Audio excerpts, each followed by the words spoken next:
Assalamu alaikum wa rahmatullahi wa barakatuhu. Mes chers frères et sœurs, aujourd'hui nous entreprenons un voyage à travers l'une des prophéties les plus puissantes et les plus dramatiques de la tradition islamique. Depuis les premiers jours de l'humanité, les hommes se sont interrogés sur la fin des temps, sur les forces des ténèbres et l'élévation de la vérité. Le Coran et les hadiths nous donnent des aperçus de ces moments, des moments qui ébranlent la terre et mettent chaque âme à l'épreuve. Parmi les plus grands événements dont a parlé le prophète Muhammad se trouve l'arrivée de deux figures qui se tiendront de part et d'autre de l'histoire. L'une viendra répandre le chaos, la tromperie et la destruction, le Dajjal. L'autre viendra comme un phare d'espérance, de guidance et de justice, l'attendu Imam Mahdi. L'histoire de leur rencontre n'est pas seulement un récit ancien, c'est une prophétie qui porte en elle des leçons pour notre présent et des avertissements pour notre avenir. Le messager d'Allah n'a pas parlé de ces événements pour nous divertir, mais pour nous préparer, éveiller nos cœurs et nous guider vers le chemin de la vérité. Car dans les derniers jours, la tromperie sera répandue, la foi sera mise à l'épreuve, et le monde aspirera à la justice. Le prophète a décrit la fitna du Dajjal comme la plus grande épreuve que l'humanité ait jamais connue. Il a dit que depuis le moment où Allah a créé Adam jusqu'au jour de la résurrection, il n'y a jamais eu de fitna plus grande que celle du Dajjal. Cela nous montre l'ampleur de ce qui nous attend. Le Dajjal ne sera pas un simple trompeur. Ses ruses, ses pouvoirs et son influence ébranleront la foi même des gens. Beaucoup le suivront, pensant qu'il apporte le paradis, alors qu'en réalité il apportera la destruction. Il prétendra être divin, et de nombreux cœurs seront tentés, sauf ceux qu'Allah protégera. Et pourtant, même lorsque l'obscurité s'étendra, les hadiths nous assurent que la lumière s'élèvera.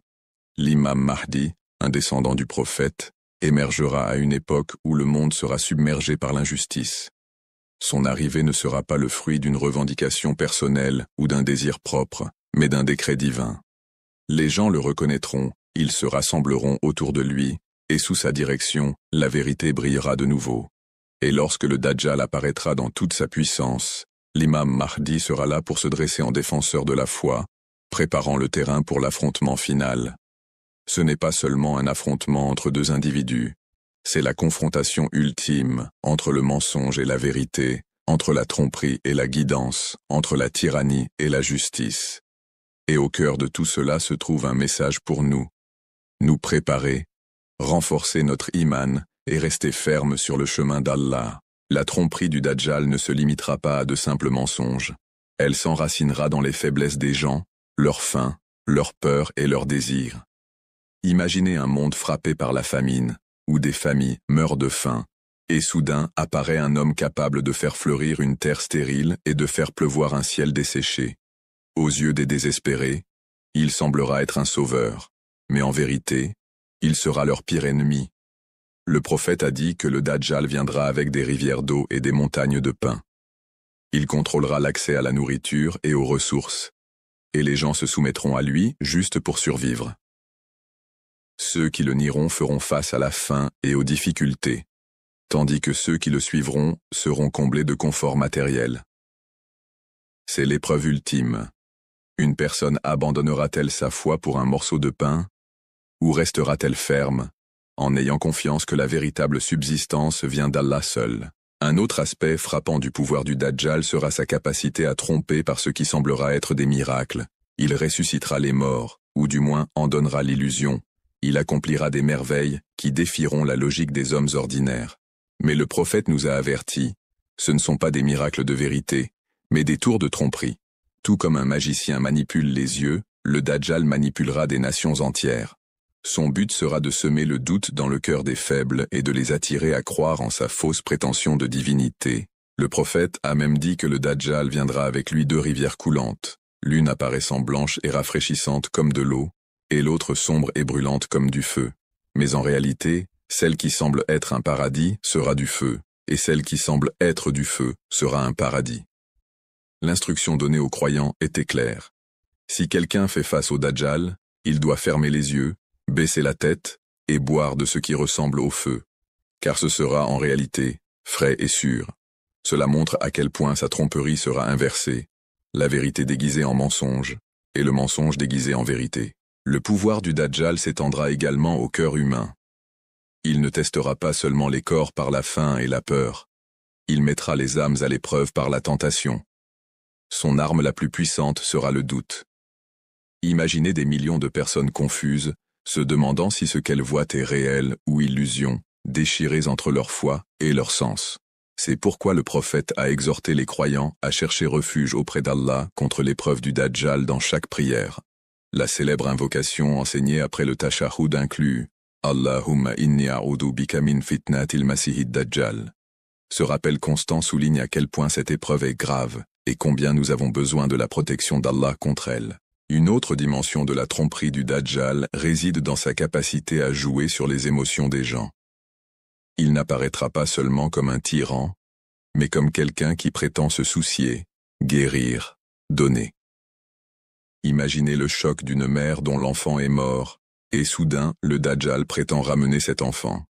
Imaginez le père au cœur brisé, regardant avec incrédulité son proche semblant se relever à l'ordre du Dajjal. Ces illusions ne seront pas une véritable résurrection. Ce seront des ruses, des tromperies, des ombres qui imitent la vie. Mais dans des moments de désespoir, beaucoup de cœurs tomberont. Le prophète nous a donné des instructions précises pour nous protéger du Dajjal. L'une des plus importantes est de réciter les versets d'ouverture de la sourate Al-Kahf.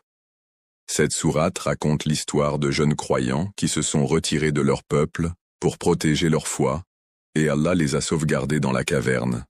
C'est un rappel que, dans les temps de grande épreuve, l'isolement du mensonge et l'attachement à la vérité d'Allah sont la clé de la survie.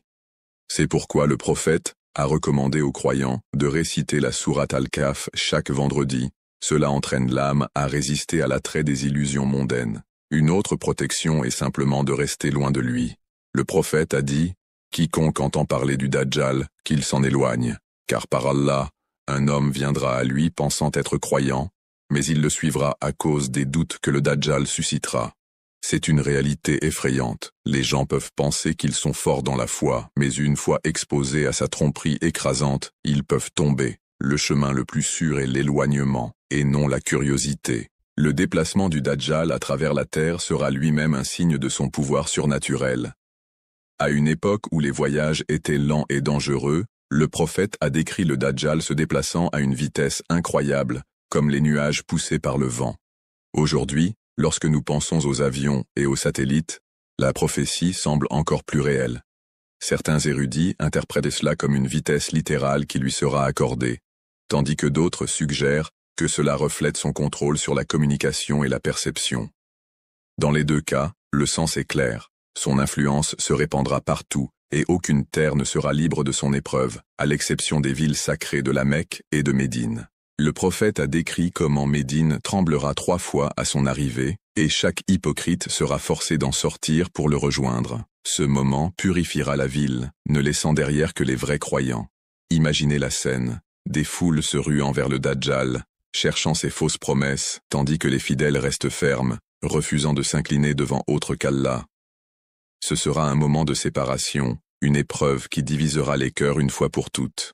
Peut-être que la partie la plus dangereuse de sa prétention est qu'il ne viendra pas comme un simple dirigeant ou magicien, mais comme un faux messie, prétendant être divin. Il exigera l'adoration, et beaucoup la lui donneront.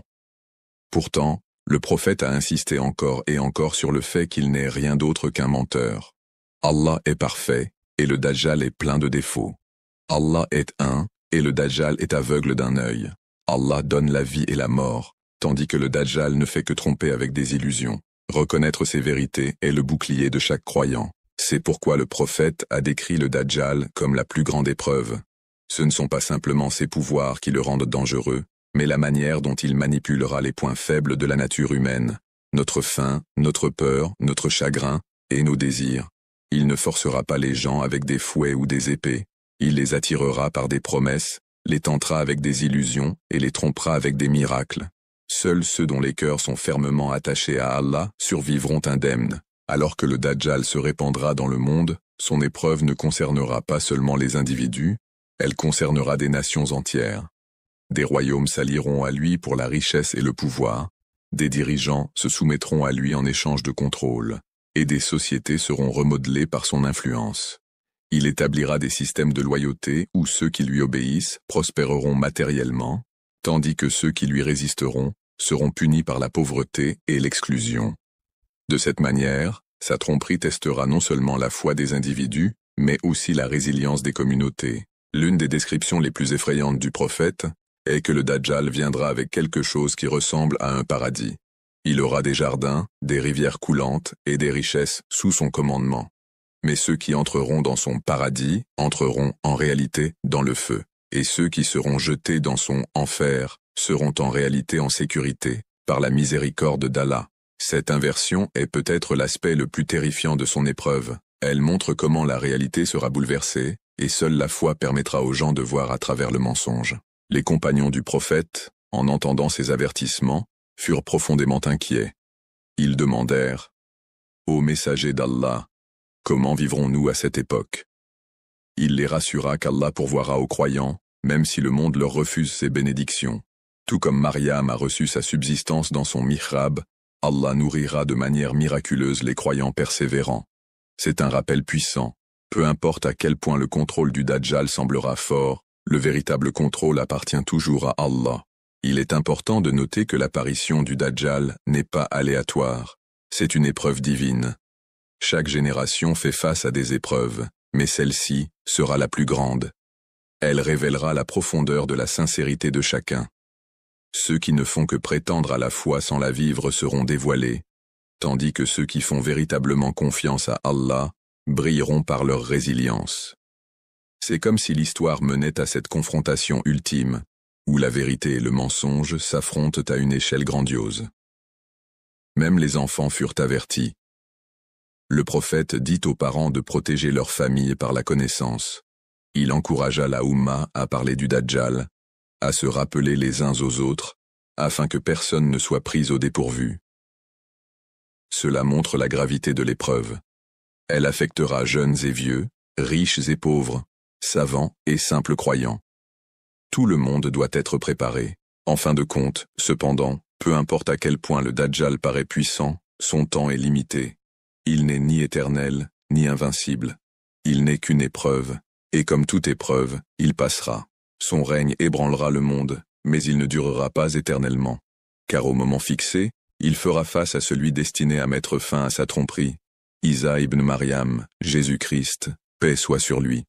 Mais avant cette confrontation, l'imam Mahdi se lèvera, rassemblera les croyants, les préparera et se tiendra comme une lumière dans l'obscurité. La rencontre entre la vérité et le mensonge est écrite dans le destin. Le Dajjal rassemblera ses forces, et les croyants se rassembleront derrière l'imam Mahdi. Et au moment crucial, Isa descendra, et la tromperie prendra fin pour toujours. Mais pour comprendre cette rencontre, nous devons d'abord compléter le portrait de l'imam Mahdi lui-même, de son rôle et de son alliance avec Isa. Ce n'est qu'alors que nous pourrons apprécier tout le poids de cette épreuve et la victoire de la foi sur le mensonge. Le monde ne sera pas laissé sans espoir.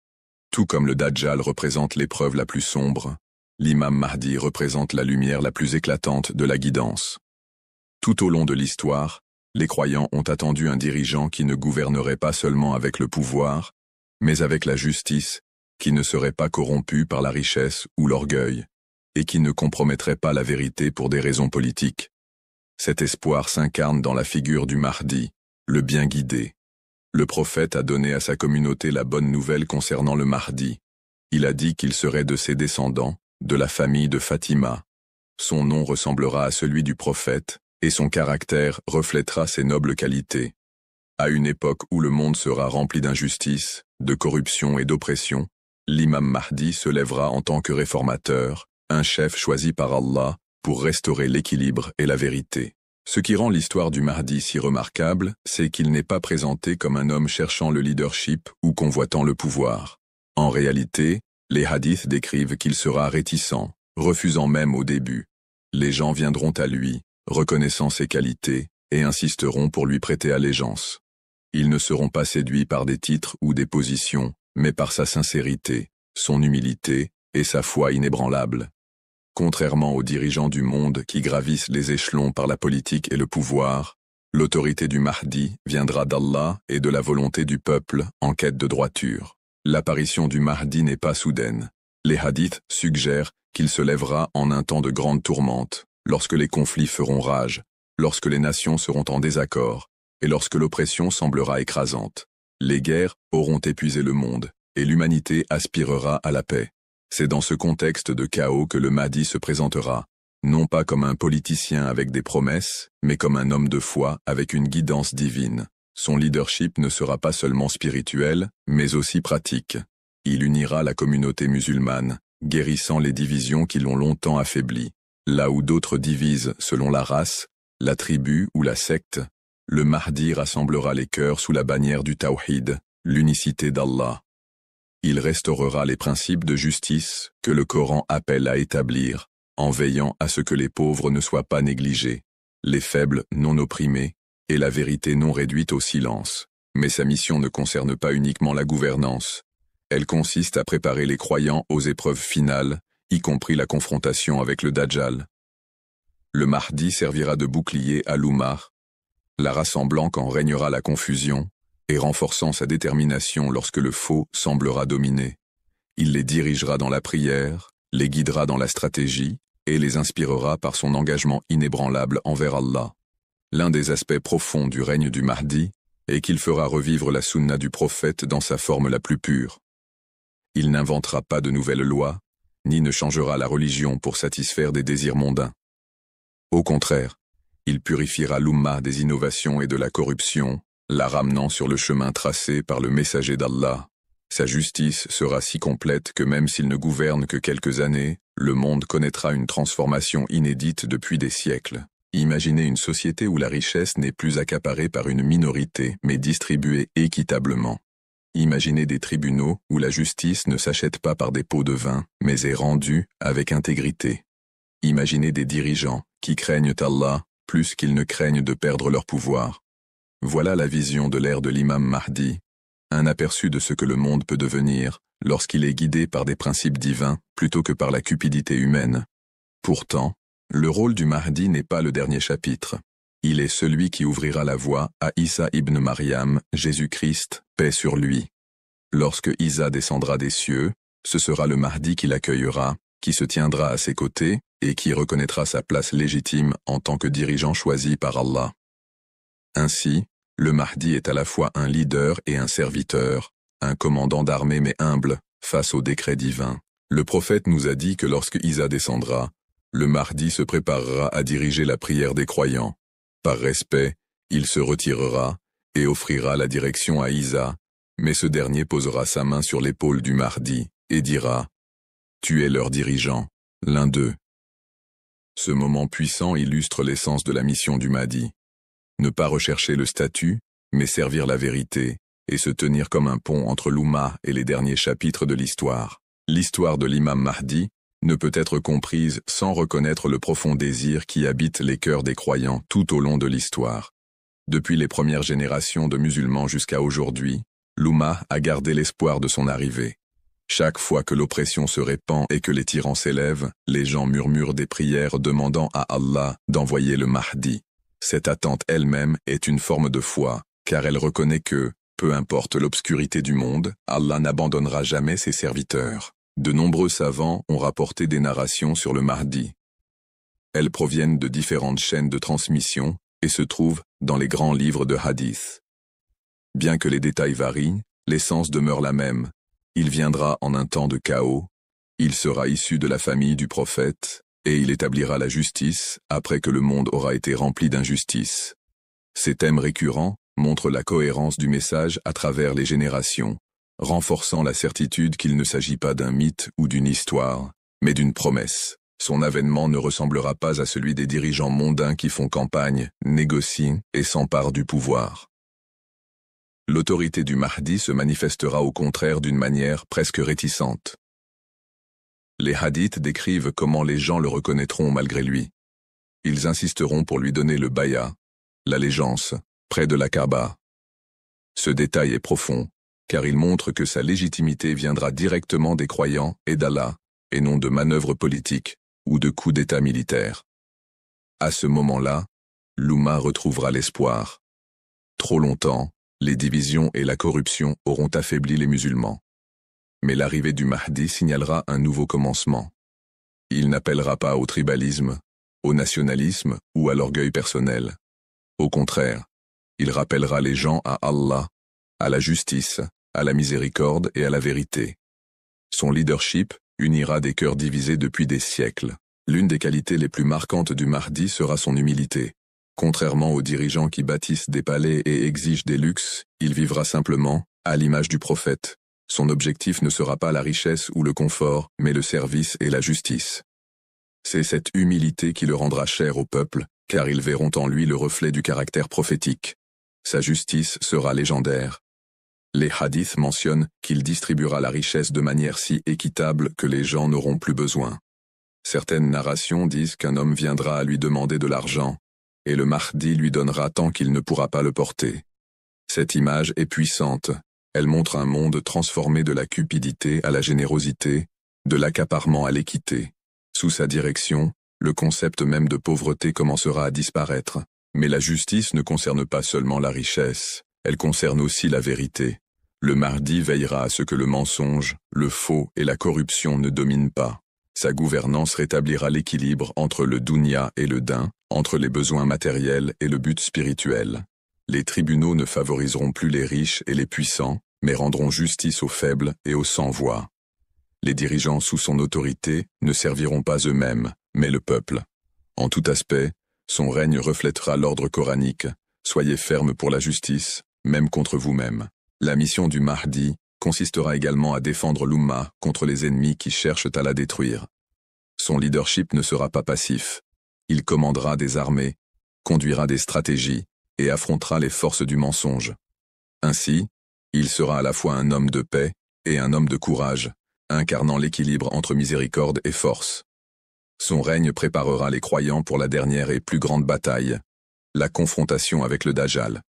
C'est là que le lien entre le Mahdi et Isa ibn Maryam devient si essentiel. Le Mahdi n'est pas une figure isolée. Sa mission fait partie d'un plan divin plus vaste, dans lequel Isa descendra des cieux pour tuer le Dajjal et instaurer l'ultime ère de justice.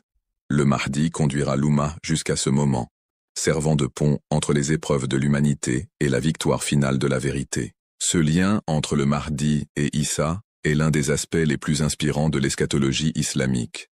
Il montre que la lutte entre le bien et le mal n'est pas menée seule. C'est un effort collectif des serviteurs choisis d'Allah, œuvrant à travers le temps et l'espace, unis par la volonté divine. Le Mahdi prépare le terrain, Isa apporte la victoire, et ensemble ils représentent le triomphe de la foi sur la tromperie. Pour les croyants d'aujourd'hui, l'histoire du Mahdi n'est pas seulement une question d'avenir, c'est une question de présent. Elle nous appelle à réfléchir sur notre propre préparation. Vivons-nous d'une manière qui s'aligne avec la justice, la vérité et l'humilité? Ou sommes-nous pris dans les mêmes pièges de cupidité, de division et d'orgueil que le Mahdi viendra un jour corriger? L'attente de son arrivée doit nous inspirer à vivre de meilleures vies dès maintenant, afin que si nous faisons partie de ceux qui le rencontreront, nous soyons prêts à nous tenir à ses côtés. Le désir de l'imam Mahdi a toujours été plus qu'une idée. Il a été une source de résilience pour l'Oumma musulmane. Chaque fois que des tyrans régnaient d'une main de fer, chaque fois que la corruption se répandait, chaque fois que les gens perdèrent foi en leurs dirigeants, l'espérance du Mahdi leur rappelait que la promesse d'Allah concernant la justice est réelle. Cet espoir gardait les communautés patientes, donnait de la force aux opprimés et nourrissait la conviction que l'oppression n'aurait jamais le dernier mot. Tout au long de l'histoire, les savants ont débattu des détails précis de l'apparition du Mahdi. Certains ont discuté du moment exact, d'autres des circonstances, mais ce qui reste incontesté, c'est le principe qu'il viendra lorsque le monde en aura le plus besoin. Cela en soi est une miséricorde, car Allah ne laisse pas sa création sans guidance. Le Mahdi est l'assurance que lorsque les épreuves atteindront leur sommet, le secours divin arrivera. Le prophète a décrit que le Mahdi lui ressemblera dans le caractère. Imaginez un dirigeant dont les décisions ne sont pas obscurcies par la cupidité, dont le cœur n'est pas endurci par le pouvoir, dont les paroles sont pleines de sincérité et dont la vie est consacrée au service d'Allah. À une époque où les dirigeants utilisent souvent la religion pour leur propre intérêt, le Mahdi restaurera l'exemple pur du prophète, rappelant au monde ce à quoi ressemble le véritable leadership. L'un des aspects les plus beaux de son émergence est à quel point elle semblera ordinaire au début. Il n'arrivera pas avec des armées ou de la richesse, mais avec la vérité et l'humilité. Les gens seront attirés vers lui, non pas par la force, mais parce qu'ils reconnaîtront en lui la sincérité. Sa réticence à accepter le leadership sera en elle-même une preuve de sa pureté, car les vrais dirigeants sont souvent ceux qui ne recherchent pas la position. Cela contraste fortement avec les dirigeants mondains, qui se battent sans fin pour le pouvoir.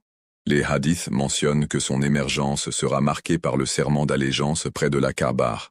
Les croyants insisteront, reconnaissant qu'il est celui qu'ils attendaient. Ce moment sera symbolique. Le cœur de l'islam, la Kaaba, redeviendra le centre de l'unité sous sa direction. À partir de cet endroit, un mouvement commencera, qui se répandra à travers le monde, portant avec lui le message de justice et de vérité. La justice du Mahdi atteindra chaque recoin de la société. Pendant des siècles, l'humanité a souffert d'inégalités, la richesse étant accaparée par quelques-uns, tandis que des millions souffraient dans la pauvreté. Sous sa direction, ce déséquilibre sera corrigé. La richesse circulera si librement que ceux qui la recevront seront surpris, voire submergés, par son abondance. Pour la première fois depuis des générations, l'humanité goûtera à ce que signifie vivre dans une société où personne n'est laissé pour compte. Mais la justice est plus que la richesse, c'est la dignité. Le Mahdi restaurera la dignité des faibles, des sans-voix et des opprimés. Il veillera à ce qu'aucun tyran ne puisse exploiter les pauvres, qu'aucun fonctionnaire ne puisse vendre la justice contre un pot de vin, et qu'aucune autorité ne puisse réduire la vérité au silence. Son règne incarnera le principe coranique. En vérité, Allah vous ordonne de rendre les dépôts à leurs ayants droit, et quand vous jugez entre les gens, jugez avec justice. Cela ne se limitera pas seulement aux musulmans. La justice du Mahdi s'étendra à toute l'humanité. Des gens de différents horizons seront témoins d'équité et de miséricorde sous sa direction, ce qui les rapprochera de la vérité de l'islam. Son gouvernement montrera que l'islam, lorsqu'il est pratiqué tel qu'il a été révélé, est une miséricorde pour le monde. C'est pourquoi son époque sera rappelée comme une ère de paix, non seulement pour les musulmans, mais pour l'humanité tout entière. Pourtant, son époque ne sera pas exempte de défis. Le plus grand d'entre eux sera la confrontation avec le Dajjal. La mission du Mahdi est profondément liée à cette épreuve finale. Alors qu'il établira la justice et restaurera l'Oumma, l'apparition du Dajjal mettra les croyants à l'épreuve d'une manière que l'humanité n'a jamais connue auparavant. À ce moment-là, le Mahdi se tiendra comme le bouclier des croyants, les guidant, les organisant et les préparant à l'arrivée de Isa ibn Maryam. Les hadiths décrivant la rencontre entre le Mahdi et Isa sont bouleversants. Lorsque Isa descendra, il trouvera le Mahdi dirigeant les croyants dans la prière. Par respect, le Mahdi reculera, offrant à Isa la position. Mais Isa posera sa main sur l'épaule du Mahdi et dira « Tu es leur chef, l'un des leurs ». Ce moment capture l'humilité et l'honneur du Mahdi, un chef choisi non par sa propre ambition, mais par la volonté d'Allah, et reconnu par l'un des plus grands prophètes de l'histoire. Ce lien met également en lumière l'harmonie divine entre les missions de Isa et du Mahdi. Ensemble, ils affronteront les forces du mensonge, avec Isa portant le coup final au Dajjal. Le rôle du Mahdi est d'amener l'Oumma à ce moment-là, en s'assurant que les croyants ne soient pas dispersés, faibles ou sans guide lorsque l'épreuve suprême arrivera. Pour nous aujourd'hui, réfléchir à l'histoire du Mahdi devrait éveiller un sentiment de responsabilité. Son arrivée est certaine, mais notre préparation ne l'est pas. Le reconnaîtrons-nous si nous faisons partie de ceux qui seront en vie lorsqu'il apparaîtra? Nous tiendrons-nous à ses côtés, ou serons-nous distraits par ce monde? Ces questions devraient nous pousser à mener dès maintenant des vies de sincérité, de justice et d'humilité, afin que nous soyons comptés parmi ses partisans à l'avenir. Le Mahdi n'est pas seulement une figure d'espoir pour l'avenir, il est un rappel des valeurs que nous devons incarner aujourd'hui. S'il vivra avec humilité, alors nous aussi devrions rechercher l'humilité. S'il établira la justice, alors nous aussi devons défendre la justice dans nos vies. S'il unira l'Oumma, alors nous aussi devrions travailler contre les divisions dans nos communautés. De cette manière, se préparer à lui ne consiste pas seulement à attendre, mais à agir. Le décès du 11e imam fut comme l'extinction d'une lumière éclatante pour ses fidèles. Son absence laissa beaucoup de gens confus et bouleversés, mais en même temps, un murmure d'espoir, connu seulement d'un petit nombre, subsistait. Son fils était vivant, caché, et destiné à une mission sans pareille. Ce fils, Muhammad al-Mahdi, était l'enfant dissimulé aux yeux du monde afin de le protéger des dangers qui entouraient dans la maison du prophète. Tandis que certains doutaient et débattaient, la vérité demeurait. La lumière divine n'avait pas été éteinte, elle n'avait fait que se voiler. Le monde entra alors dans une nouvelle phase. Ce n'était pas une ère de direction claire où l'imam guidait ouvertement, ni une ère d'absence totale. C'était plutôt une étape unique où l'imam était présent mais caché, proche mais voilé. Cette période devint connue sous le nom de la petite occultation. Pendant près de 70 ans, les fidèles de l'imam vécurent en cette forme inhabituelle de lien. Il était avec eux, mais ils ne pouvaient pas le voir. Il était leur guide, mais ses paroles leur parvenaient uniquement par l'intermédiaire de représentants choisis. Le système des délégués fut une bouée de sauvetage pour la communauté chiite. À une époque où les Abbassides étaient obsédés par les prophéties annonçant un sauveur issu de la famille du prophète, ils plaçaient des espions, des gardes et des informateurs partout. Ils savaient qu'un enfant avait été promis, qui un jour défierait la tyrannie, et ils tentaient désespérément de le trouver. Pour contrer ce danger, la sagesse d'Allah se manifesta à travers les délégués. En apparence, ils étaient des hommes ordinaires, mais en réalité extraordinaires par leur fiabilité et leur loyauté. Grâce à eux, des lettres circulaient, des conseils étaient donnés, et la présence de l'imam se faisait sentir même dans la dissimulation. Le premier de ces délégués, Uthman ibn Saïd, avait déjà été proche des imams précédents. C'était un homme digne de confiance, capable de transmettre des messages sans trahison. Quand il parlait, les gens l'écoutaient, car il savait qu'il parlait au nom de quelqu'un de plus grand. Avec lui commença la chaîne qui allait soutenir les croyants durant cet âge caché. Après lui, son fils, Muhammad ibn Uthman, porta la responsabilité avec la même dévotion. Puis vint Hussein ibn Ruh, un homme qui endura épreuves et interrogatoires sans jamais faiblir. Enfin, Ali ibn Muhammad al-Samari fut choisi comme le dernier maillon de cette chaîne. Durant cette période, d'innombrables lettres arrivèrent de l'imam, connu sous le nom de Tawqi'at. Ces lettres n'étaient pas de simples écrits. Elles portaient un savoir divin. Parfois, elles répondaient à des questions religieuses complexes. D'autres fois, elles traitaient des doutes du peuple, rassurant qu'il était conscient de leur lutte et de leurs prières. Bien souvent, ces lettres annonçaient des événements qui se réalisaient plus tard, renforçant ainsi la foi des croyants. Chaque lettre scellée rappelait que, bien qu'ils ne puissent pas le voir, leur imam était vivant, attentif et guide. La petite occultation était plus qu'une simple période de dissimulation, c'était un terrain d'entraînement. La communauté devait apprendre à vivre sans la présence physique de son imam. Depuis des siècles, les chiites avaient dépendu de la direction directe des imams, se tournant vers eux pour chaque conseil. Mais désormais, ils devaient mûrir, appliquer eux-mêmes les principes de leurs enseignements, tout en attendant le retour de l'imam invisible. C'était comme si Allah les préparait à une épreuve bien plus longue, la grande occultation, où il n'y aurait plus aucun délégué, et où la responsabilité de la foi pèserait encore plus lourdement sur leurs épaules. Cela n'était pas facile. Beaucoup luttaient contre le doute. Certains disaient « Comment un imam peut-il exister si nous ne pouvons pas le voir ?» D'autres se moquaient, affirmant que la communauté s'accrochait à un chef invisible. Et pourtant, pour les vrais croyants, la dissimulation ne fit qu'approfondir leur certitude.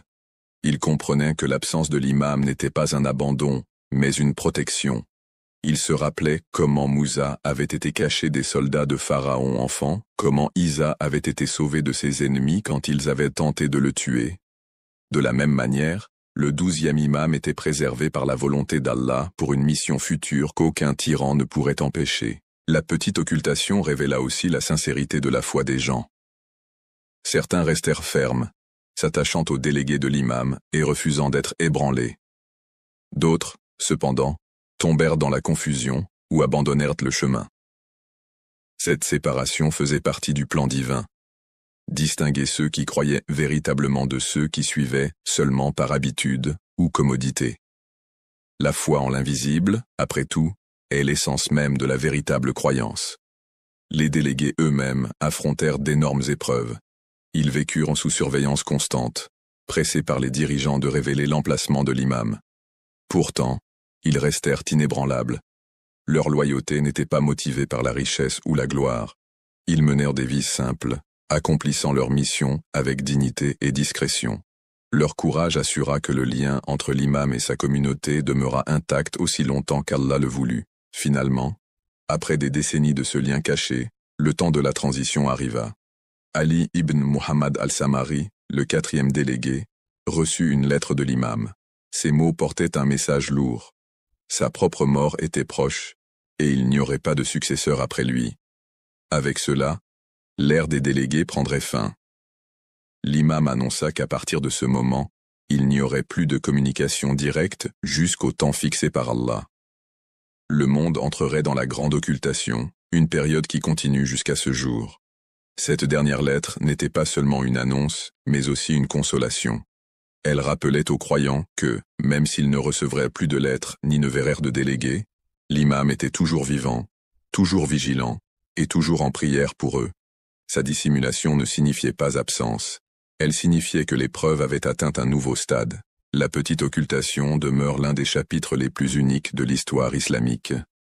C'est une histoire de dissimulation, mais aussi de lien, de distance, mais aussi de proximité, d'absence qui n'était pas réellement une absence. Elle fut un pont entre l'ère de la direction directe et la longue période de l'attente cachée. Et dans ce pont se trouve une leçon pour chaque croyant. La foi ne réside pas dans ce que nos yeux voient, mais dans ce que nos cœurs croient. La mort du 4e député, Ali ibn Muhammad al-Samari, fut un moment qui changea le cours de l'histoire islamique d'une manière que beaucoup ne pouvaient pas pleinement comprendre à l'époque. Jusqu'alors, les croyants savaient toujours que, même si leur imam était dissimulé, il existait encore un moyen de le rejoindre, un fil qui les reliait directement à lui par l'intermédiaire de ses députés désignés. Mais avec la dernière lettre qui arriva peu avant la mort d'Al-Samari, cette assurance se transforma en quelque chose de bien plus grand et de bien plus lourd.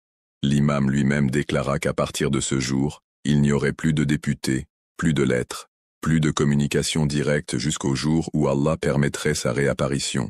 C'était le début de la grande occultation, une période d'attente qui s'étendrait bien au-delà d'une seule génération et qui mettrait à l'épreuve l'endurance même de la foi. Pour la communauté, cette annonce était à la fois effrayante et mystérieuse. Elle souleva d'innombrables questions. Si l'imam était vivant, pourquoi ne pouvait-on pas le voir? Pourquoi le lien des députés avait-il été rompu?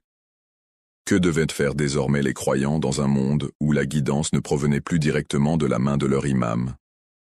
Certains furent ébranlés, et d'autres peinèrent à s'accrocher. Pourtant, au milieu de cette incertitude, une prise de conscience grandissante apparut. Le plan d'Allah se déployait avec sagesse. La dissimulation n'était pas un abandon, c'était une épreuve, une préparation à quelque chose de bien plus grand qui restait à venir. La grande occultation n'était semblable à rien de ce qui avait précédé. Ce n'était pas simplement une absence, mais plutôt un long voyage d'entraînement spirituel pour l'Oumma. Pendant des siècles, les musulmans avaient vécu avec la présence de leurs imams, des hommes de sagesse et de lumière que l'on pouvait consulter, qui pouvaient répondre aux questions et trancher les différends. Désormais, la communauté devait s'appuyer sur ce qui lui avait été enseigné, vivre selon les principes déjà établis et développer un sens plus profond de la responsabilité. L'imam était vivant, mais invisible. Il était présent, mais inatteignable. Ce paradoxe créait un espace où la foi ne reposait plus sur la vue, mais sur la conviction. La sagesse de cette dissimulation devient plus claire lorsque l'on réfléchit à l'histoire. Maintes et maintes fois, les dirigeants divins avaient été pris pour cible par des tyrans qui craignaient leur influence. Du pharaon qui chercha à tuer Moussa enfant, aux dirigeants romains qui complotèrent contre Isa, en passant par les abbassides qui persécutèrent la famille du prophète, l'oppression s'était toujours dressée contre la vérité. Si l'imam avait été ouvertement présent, les souverains de son époque ne lui auraient jamais permis de vivre. Sa dissimulation était donc un bouclier, une manière de le préserver jusqu'à ce que le monde soit prêt pour sa mission. Ce n'était pas un retrait, mais un délai, garantissant que, lorsqu'il se lèverait enfin, aucun tyran ne pourrait le réduire au silence. Mais la dissimulation avait aussi un autre but. Elle obligeait la communauté à grandir. Sans la main constante d'une direction directe, les croyants devaient apprendre à appliquer eux-mêmes les enseignements du Coran et les conseils de la famille du prophète. Ils devaient développer la science, établir des systèmes de droit et s'appuyer sur la sagesse collective. De cette manière, l'occultation n'était pas seulement une période d'attente, mais aussi une période de construction. C'était comme si Allah avait caché l'imam pour que ses fidèles puissent faire leurs preuves, pour qu'ils montrent s'ils étaient véritablement engagés envers la justice et la vérité, même lorsque leur guide ne se tenait pas visiblement parmi eux. Cette nouvelle réalité fut difficile. Le doute commença à s'infiltrer dans les cœurs de beaucoup.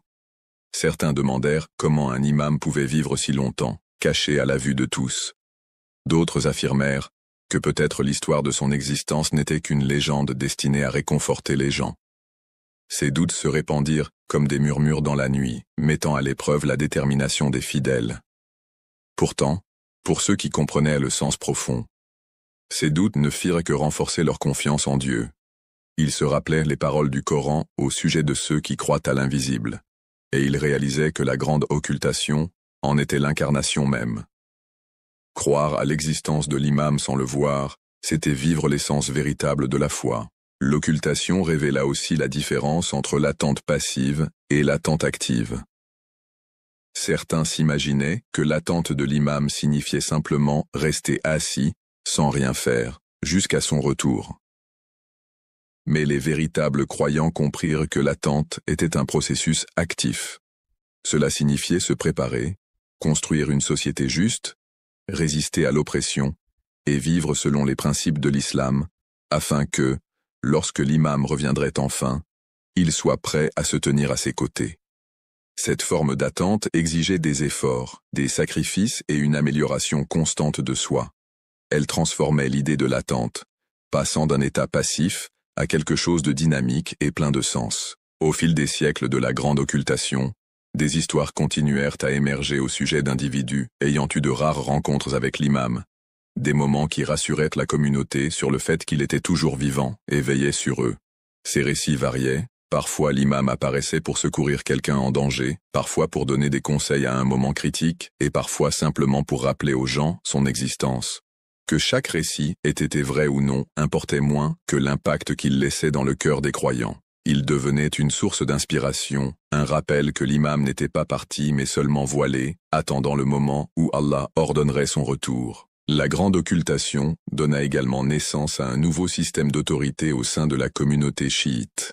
Sans députés ni communication directe, la responsabilité de la guidance commença à se déplacer vers les savants, des hommes qui consacraient leur vie à l'étude du Coran, des enseignements du prophète et des traditions des imams. Ces savants devinrent les protecteurs de la foi, veillant à ce que la communauté ne tombe pas dans la confusion ou ne perde pas son chemin. Leur rôle n'était pas de remplacer l'imam, mais de préserver sa voix, de protéger ses fidèles jusqu'au jour de son retour. Ce système lui-même était un signe de sagesse divine, garantissant que la communauté ne serait pas laissée sans guide, même en l'absence visible de l'imam. De cette manière, la grande occultation façonna l'identité même de la communauté chiite. Elle devint une caractéristique déterminante de leur foi, un rappel constant qu'ils vivaient à une époque d'épreuve, une époque d'attente, une époque de préparation. L'imam invisible devint un symbole d'espérance, une preuve que, même dans les moments les plus sombres, la promesse d'Allah de justice demeurait vivante. Et bien que les siècles passent, la croyance en son retour ne s'efface jamais, car elle est enracinée non seulement dans la tradition, mais aussi dans la nature même de la justice divine. L'oppression ne peut durer éternellement, la vérité doit triompher, et la promesse faite par Allah et son messager sera sûrement accomplie. À mesure que les années de la grande occultation s'étiraient, la communauté commença à s'adapter d'une manière qu'aucun au départ n'aurait pu prévoir. Au début, l'absence d'un lien direct avec l'imam paraissait comme un vide, un silence difficile à supporter. Mais peu à peu, les croyants apprirent à vivre avec ce silence, à le transformer en une source de force, plutôt qu'en désespoir. Ils finirent par comprendre que, bien que l'imam ne fût pas visiblement parmi eux, sa présence se faisait encore sentir dans le rythme de leur foi, dans les enseignements préservés au fil des générations, et dans l'espérance qui soutenait leur cœur. Cette transformation de l'absence en inspiration est l'un des aspects les plus remarquables de la grande occultation. Les croyants commencèrent à voir l'occultation non comme une perte, mais comme un miroir. Elle leur renvoyait la question de savoir qui ils étaient vraiment lorsqu'aucun guide ne les dirigeait directement. Allaient-ils encore défendre la justice sans rappel constant? Allaient-ils encore résister à l'oppression sans un imam visible pour les diriger? Ou allaient-ils faiblir, se laisser distraire et permettre aux tentations du monde de les éloigner? L'occultation devint une épreuve de sincérité, où la véritable nature de la foi d'une personne se révélait. Il est facile de suivre lorsqu'un guide se tient devant vous. Il est bien plus difficile de suivre lorsque vous n'avez que la conviction pour vous guider. Et pourtant, c'était précisément ce défi qui transformait l'attente en un terrain d'entraînement spirituel, purifiant les cœurs et les préparant au retour ultime. Durant cette période, l'importance de la connaissance prit un nouveau sens. Les savants de la communauté n'étaient plus simplement des interprètes de la tradition, ils devinrent des piliers soutenant la foi elle-même. Ils enseignaient, préservaient et clarifiaient, veillant à ce que l'essence de l'islam demeure incorruptible. L'essor des séminaires et des centres d'apprentissage dans des lieux comme Najaf et Qom n'était pas une coïncidence, mais faisait partie d'un dessein divin. Un moyen de maintenir la flamme de la vérité vivante jusqu'à la réapparition de l'imam.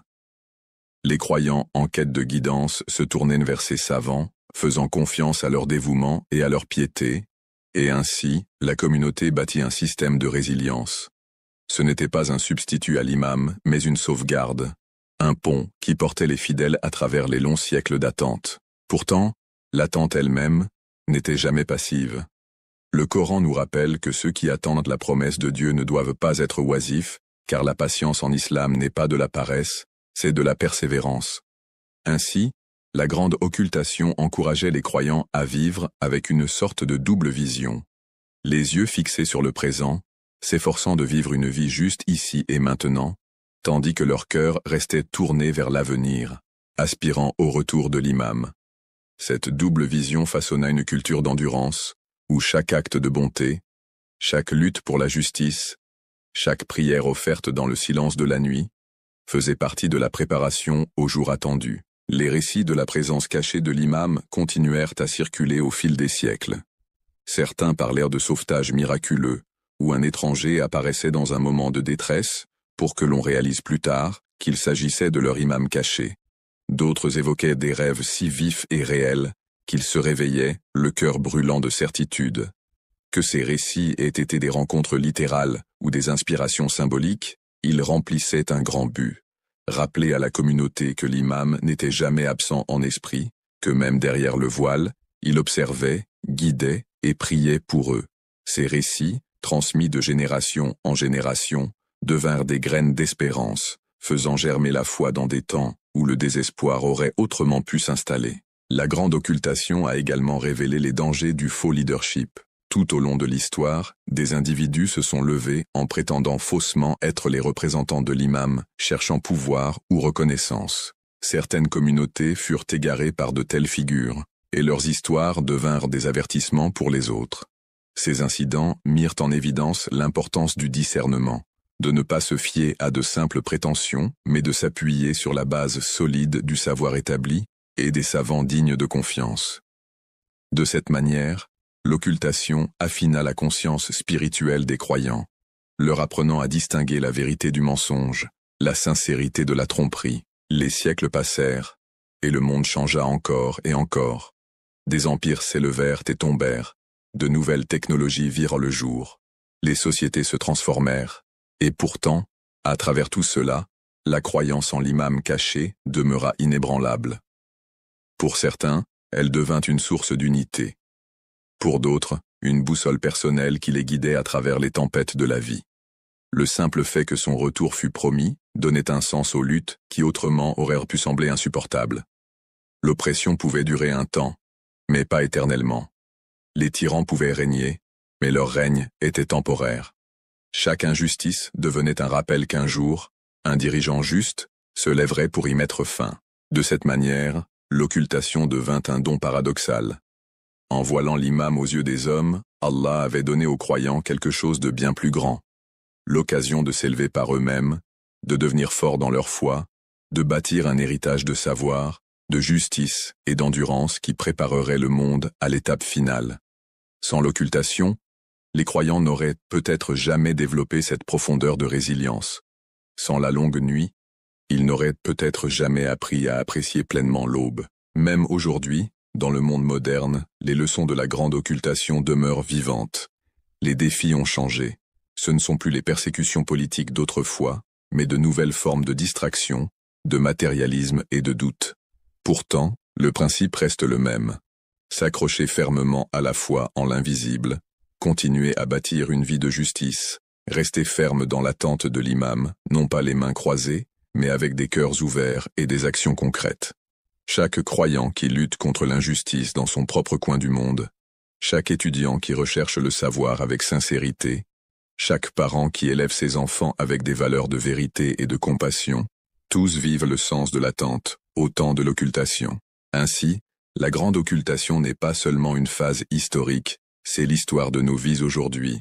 Nous sommes ceux qui sont mis à l'épreuve, ceux à qui il est demandé de prouver si nous aspirons vraiment à la justice, si nous sommes réellement prêts au retour de l'imam. La dissimulation a duré des siècles, mais aux yeux de Dieu, le temps n'est rien d'autre qu'un instant passager. Ce qui compte, c'est la manière dont nous l'employons. Le laisserons-nous s'écouler dans l'insouciance, ou l'utiliserons-nous pour nous rapprocher d'Allah, nous purifier et devenir dignes de nous tenir aux côtés de l'imam lorsque le voile sera enfin levé? Telle est la question qui définit la grande occultation, la question à laquelle chaque génération doit répondre par elle-même. Et quand le jour viendra enfin, lorsque l'attente prendra fin, et que l'imam réapparaîtra par ordre de Dieu, tous les siècles de silence prendront soudain sens. Les années cachées se révéleront être des années de préparation. Les épreuves, les doutes, les prières chuchotées dans la nostalgie, tout convergera vers ce moment unique où la justice se lèvera et où la vérité triomphera. Jusqu'à ce jour, la grande occultation continue, non pas comme un vide, mais comme un voyage, façonnant les croyants pour qu'ils deviennent les témoins de l'accomplissement de la plus grande promesse de Dieu. À mesure que les pages du temps se rapprochent de l'ère promise, l'anticipation de la réapparition de l'imam Mahdi devient plus lourde dans le cœur des croyants. Depuis les premiers jours de l'islam, le prophète Muhammad et son Ahl al-Bayt ont souligné que son émergence ne serait ni soudaine ni sans fondement, mais qu'elle serait précédée de signes clairs et indéniables. Ces signes n'ont pas été rapportés uniquement par curiosité, mais comme un rappel divin, afin que les fidèles restent éveillés, vigilants et préparés lorsque le moment arrivera. Parmi ces signes se trouvent des événements qui bouleversent l'ordre naturel et politique du monde, des épreuves qui testent l'endurance de l'humanité et des circonstances qui prépareront la scène pour l'affrontement décisif avec le Dajjal. Chaque signe porte en lui un message, une leçon et un appel à la préparation. L'un des signes les plus significatifs souvent mentionnés est la propagation de l'oppression et de la tyrannie à travers le monde. Le prophète a parlé d'un temps où l'injustice ne resterait pas confinée à une seule région mais couvrirait toute la terre. Les nations s'élèveront et tomberont, mais les peuples continueront de crier pour la justice, aspirant à un chef qui incarne la vérité et la miséricorde. Cette corruption et cette souffrance généralisée prépareront le terrain à l'aspiration de l'arrivée de l'imam Mahdi. Lorsque les ténèbres deviennent accablantes, la lumière de la guidance est la plus recherchée. La littérature des hadiths souligne à plusieurs reprises que le monde sera rempli d'injustice et d'oppression avant que l'imam Mahdi ne vienne, afin qu'il le remplisse de justice et d'équité. C'est dans ce contraste entre oppression et justice que sa mission prend tout son sens. Un autre signe majeur est l'émergence d'individus et de mouvements spécifiques qui secoueront le monde avant la réapparition du Mahdi. Par exemple, les traditions parlent de l'ascension du Soufiani, un tyran qui apparaîtra dans la région de la Syrie et sèmera la destruction avec une brutalité extrême. Ces actions causeront un bain de sang généralisé, visant particulièrement les partisans de la vérité. Pourtant, aussi destructeur que le Soufiani soit décrit, son ascension constitue l'un des principaux indicateurs que le temps du Mahdi est proche. Le prophète a mentionné que le Soufiani sera finalement détruit de manière miraculeuse, englouti par la terre avec son armée, un signe que l'intervention divine protège la cause de la justice même avant que le Mahdi n'apparaisse ouvertement. Cet événement, terrifiant mais rassurant, rappelle aux croyants que l'oppression, aussi forte soit-elle, ne peut durer face à la volonté d'Allah. En plus des bouleversements politiques et militaires, des phénomènes naturels sont également mentionnés parmi les signes. Les traditions rapportent l'apparition d'événements célestes extraordinaires, comme un grand cri ou un appel venu du ciel, qui annoncera la vérité. Cet appel, entendu par des gens à travers le monde dans leur propre langue, déclarera la venue du Mahdi. Ce sera un moment qui ne laissera personne dans le doute, un événement surnaturel qui confirmera les paroles du prophète des siècles auparavant. À cela s'ajoutent certaines narrations qui mentionnent un grand feu dans le ciel ou le lever du soleil à l'ouest, symbolisant l'inversion de l'ordre naturel, comme si l'univers lui-même participait à déclarer qu'un nouveau chapitre de l'histoire humaine est sur le point de commencer. Un autre signe est l'émergence d'un partisan pur et dévoué qui se lèvera au Yémen, connu dans les narrations comme le Yamani. Contrairement au Soufiani, dont le chemin est celui du sang et de la destruction, l'appel du Yamani sera orienté vers la vérité et la justice. Les traditions indiquent que sa bannière sera celle de la guidance et que les croyants seront obligés de le soutenir, car il préparera le terrain pour le Mahdi. L'émergence de telles figures n'est pas seulement politique, mais spirituelle, car elles distingueront la vérité du mensonge à une époque où la confusion domine. Ce signe souligne l'importance de la guidance et de l'unité, rappelant aux croyants que la mission du Mahdi n'est pas isolée, mais soutenue par des âmes dévouées à travers le monde. Parmi les signes les plus bouleversants et puissants se trouve le martyre d'une âme pure, souvent appelé dans les narrations « Nafs Zakiyya ». Il s'agira d'un homme innocent, tué injustement près de la Kaaba, dont le sang tachera le sol sacré. Cet événement ébranlera profondément le monde musulman, servant de dernier appel au réveil avant l'apparition du Mahdi. Son martyre symbolise le paroxysme de l'injustice, où même les plus innocents ne sont pas épargnés. Mais dans ce moment de chagrin, le monde reconnaîtra également que le temps de l'émergence du Mahdi est arrivé, car Allah ne laisse jamais les cris des opprimés sans réponse. Au milieu de ces événements, les croyants sont rappelés que la confusion sera généralisée. De faux prétendants apparaîtront, feignant d'être le Mahdi ou égarant les gens avec de fausses promesses. Le prophète a mis en garde ses compagnons contre ces imposteurs, les exhortant à mesurer chaque prétention à l'aune de la vérité du Coran et des traditions authentiques. Cela constitue un avertissement intemporel. Dans le chaos de la fin des temps, la clarté ne réside pas dans les apparences ou les mots creux, mais dans les principes de foi qu'Allah a préservés pour ses serviteurs. Car l'identité du Mahdi ne restera pas cachée éternellement. Il sera reconnu par les signes clairs donnés par le prophète, et sa vérité brillera plus fort que le mensonge des imposteurs. Bien que ces signes soient terrifiants pour certains, pour les croyants, ils sont une source d'espoir. Ils ne décrivent pas seulement des calamités, mais tracent plutôt une feuille de route vers l'aube, tant attendue. Chaque épreuve, chaque perte, chaque bouleversement de l'ordre mondial porte en lui la semence de la transformation, préparant l'humanité à la juste direction du Mahdi. En ce sens, les signes jouent un double rôle, avertir et préparer. Les fidèles sont invités à ne pas désespérer, mais à s'accrocher fermement à leur foi, car après la difficulté vient la facilité, et après les ténèbres vient la lumière. Au cœur de ces signes se trouve la préparation à l'affrontement final avec le Dajjal. Les traditions relient souvent l'apparition du Mahdi à l'apogée de l'influence du Dajjal. Le Dajjal surgira dans un monde déjà fracturé par l'injustice, exploitant la faiblesse de l'humanité. Il accomplira des miracles et trompera les masses, se présentant comme une figure divine.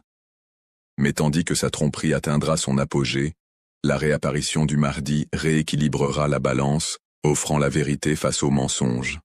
Les signes précédant le Mahdi sont donc aussi les signes précédant la chute du Dajjal, car les deux événements sont liés dans le plan divin. Les fidèles apprennent que ces signes ne sont pas simplement des prédictions futures à attendre passivement, mais des rappels actifs de responsabilité. Lorsque le prophète a parlé de l'injustice remplissant la terre, c'était un appel aux croyants à résister à l'injustice en leur temps. Lorsqu'il a parlé de faux prétendants, c'était un rappel de rechercher la connaissance et de s'attacher aux enseignements authentiques. Lorsqu'il a parlé du martyre des innocents, c'était un rappel que se tenir aux côtés des opprimés fait partie de la foi. Ces leçons transforment les signes de prophétie lointaine en guidance vivante, façonnant la manière dont un croyant se prépare à l'avenir. L'arrivée de ces signes est décrite comme inévitable, semblable à l'aube qui se lève après la nuit la plus sombre. Personne ne peut l'accélérer, et personne ne peut la retarder, car la sagesse d'Allah régit le déroulement de l'histoire.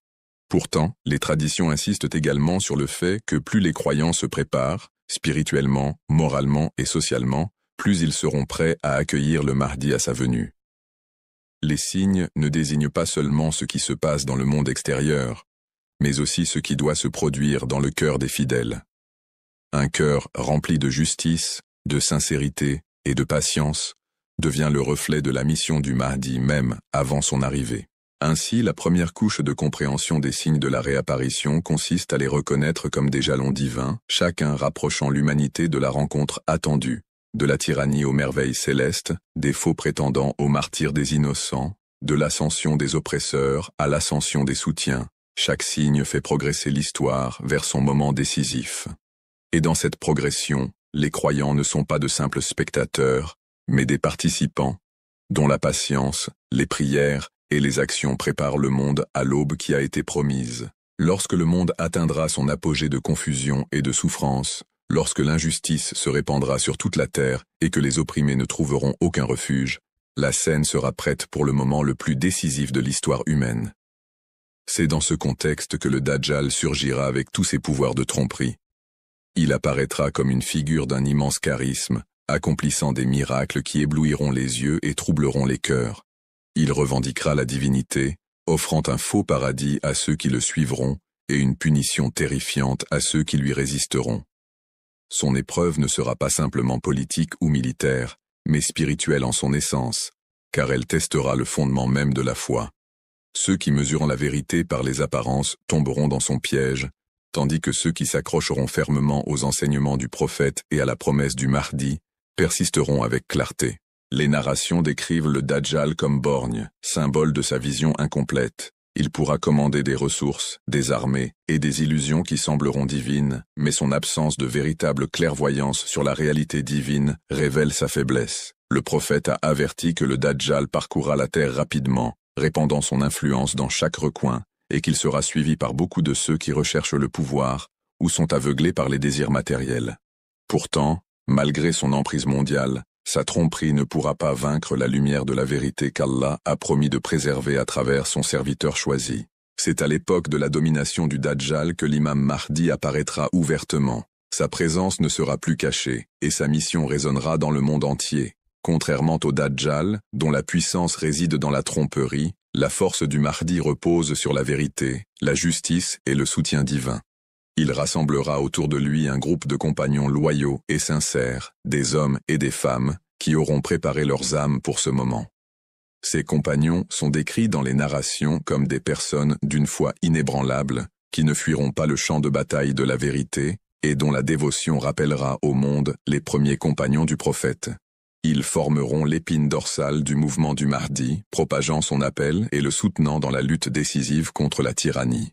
Les narrations soulignent également que l'armée du Mahdi ne sera pas seulement une force militaire, mais une communauté spirituelle.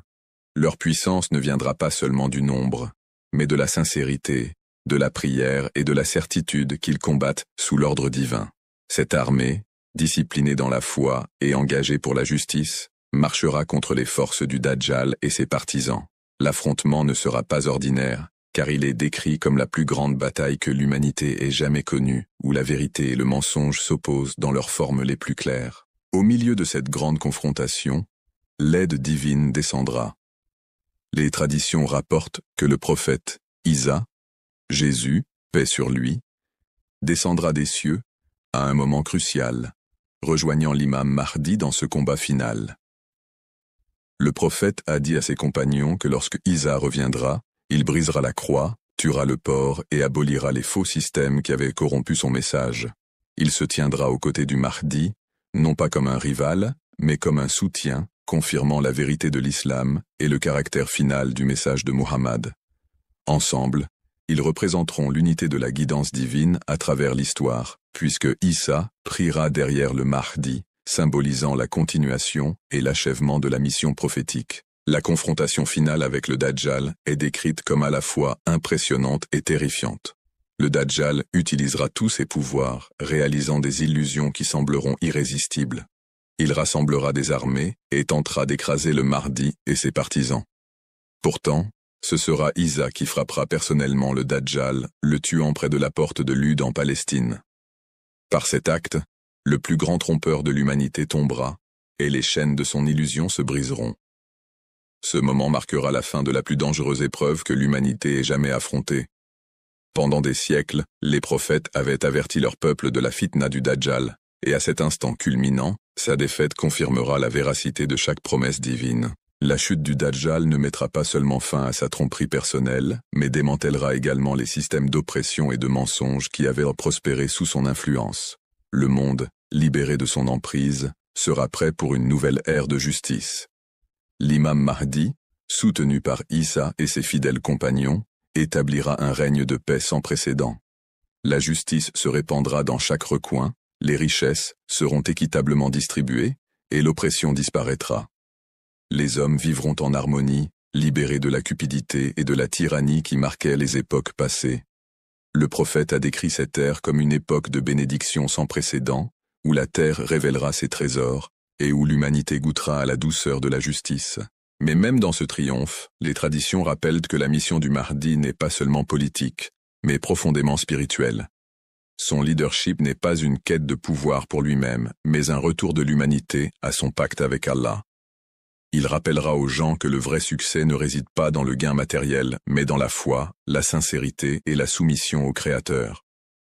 L'élimination du Dajjal n'est donc pas seulement la défaite d'un seul ennemi, mais la purification du cœur humain de l'amour du mensonge.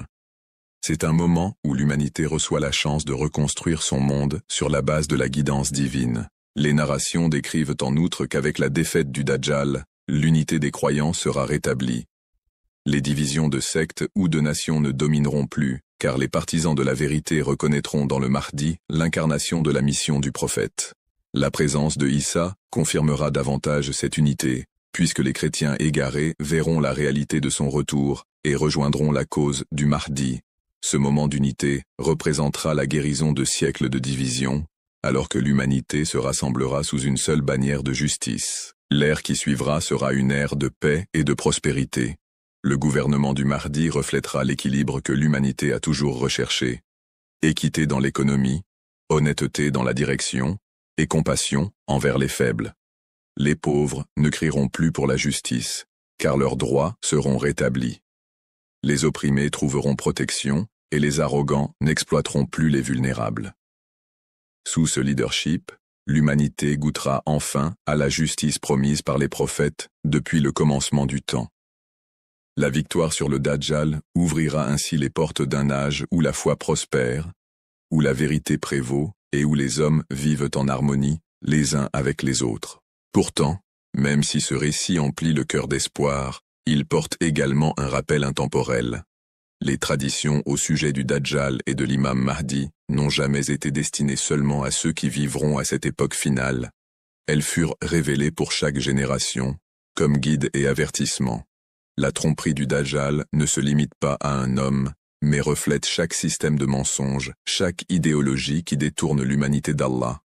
De même, l'appel du Mahdi ne se limite pas à sa réapparition, mais résonne dans chaque acte de justice, chaque défense de la vérité et chaque résistance contre l'oppression menée par les croyants en leur temps. Ainsi, se préparer pour le Mahdi signifie vivre avec justice dès maintenant, lutter contre le mensonge sous toutes ses formes, et rester ferme dans la foi lorsque les épreuves s'intensifient. L'histoire de l'imam Mahdi et du Dajjal n'est donc pas seulement le récit d'une confrontation ultime, mais un miroir pour nos vies présentes. Elle pose à chaque croyant ces questions. Fais-tu partie de ceux qui reconnaîtront la vérité quand la tromperie t'entoure? Préparais-tu ton cœur à te tenir aux côtés du Mahdi, même si le monde se tourne contre lui? Ces questions transforment le récit d'une prophétie lointaine en une guidance vivante, façonnant la manière dont nous choisissons de vivre ici et maintenant. À mesure que la narration atteint sa conclusion, une vérité ressort avant tout. La promesse d'Allah ne faillit jamais. De même que les prophètes ont prédit la venue du Dajjal, ils ont aussi promis l'arrivée du Mahdi, et avec lui, l'aube de la justice. Quand la nuit semblera la plus sombre, quand l'oppression semblera invincible, la promesse d'Allah brillera plus fort que tout. La réapparition du Mahdi et la chute du Dajjal affirment la vérité éternelle. Le mensonge peut s'élever, mais il ne peut durer. La justice peut être retardée, mais elle triomphera toujours. Ainsi, tandis que les croyants attendent ce dernier chapitre de l'histoire, leur devoir n'est pas de désespérer, mais de rester ferme. Car chaque acte de justice rapproche le monde de la mission du Mahdi, et chaque résistance au mensonge affaiblit l'ombre du Dajjal. De cette manière, le Sauveur attendu n'est pas seulement une figure de l'avenir, mais une lumière qui guide les actions des fidèles dans le présent. L'histoire ne s'achève pas sur le désespoir, mais sur l'espérance, rappelant à l'humanité que la justice d'Allah est inévitable et sa guidance éternelle.